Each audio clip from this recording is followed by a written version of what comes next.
ام المومنین حضرت عائشہ رضی اللہ تعالی عنہا اور حضرت ابو سعید رضی اللہ تعالی عنہ وغیرہ سے روایت ہے کہ نبی اکرم صلی اللہ علیہ وآلہ وسلم جب نماز کا افتتاح کرتے تو یہ دعا پڑھتے تھے۔ دعا کون سی ہے؟ سبحانک اللہم و بحمدک و تبارک اسمک و تعالی جدک و لا الہ غیرک۔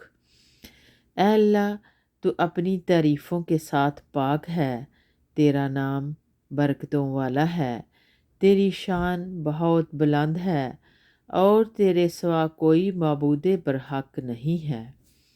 اور حضرت عمر رضی اللہ تعالیٰ عنہ سے روایت ہے کہ نبی اکرم صلی اللہ علیہ وآلہ وسلم نے تکبیر کہی اور پھر اس دعا کے ساتھ ہی نماز کا آغاز کر دیا۔ اسے ابن